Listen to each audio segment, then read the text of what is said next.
বাচ্চাদের হার্নিয়ার কথা বলে থাকেন। আসলে বাচ্চাদের হার্নিয়ার যে ব্যাপারটা হচ্ছে যে এটা হার্নিয়াটা যেকোনো বয়সে হতে পারে, সেটা ছোট হোক, মাঝারি হোক, অ্যাডাল্ট হোক, ওল্ডার হোক, যেকোনো বয়সে, মেল ফিমেল। বাচ্চাদের ক্ষেত্রে হার্নিয়া হতে পারে, সেটা ইনগুইনাল হতে পারে, আম্বিলিকাল হতে পারে। কারণ বাচ্চাদের দেখা যায় মায়ের পেটে থাকা অবস্থায় অনেক সময় তাদের গঠনগত কিছু ত্রুটি থাকে, যেটি জন্মের পরে হয়তো বা গঠনগত ত্রুটিগুলো চলে যায়, তখন অনেক সময় দেখা যায় যে হার্নিয়াগুলো প্রকাশ পায় না। কিন্তু যাদের ত্রুটি থাকে তাদের ক্ষেত্রে হার্নিয়াটা প্রকাশ পায়। সেটা জন্মের পরও হতে পারে, জন্মের কিছুদিন পরও হতে পারে, বা একটু বাচ্চা বড় হলে হতে পারে।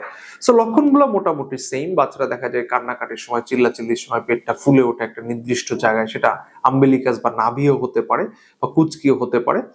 সেক্ষেত্রে বাচ্চারা, মায়েরা, ওরা তো বলতে পারে না, সেক্ষেত্রে বাচ্চার মায়েরা বা বাবারাও এটা দেখে বুঝতে পারেন যে এটা হার্নিয়া হয়েছে, বা চিকিৎসকের পরামর্শ নিয়ে অতি দ্রুত ইনশাল্লাহ এটা বাচ্চাদের ক্ষেত্রে ইনিশিয়াল অবস্থায় চিকিৎসা খুবই ভালো, এবং এক্ষেত্রে সম্পূর্ণ ভালো হওয়া যায়, এবং একদম আসলে চিকিৎসা পদ্ধতিটাও বেশ সোজা।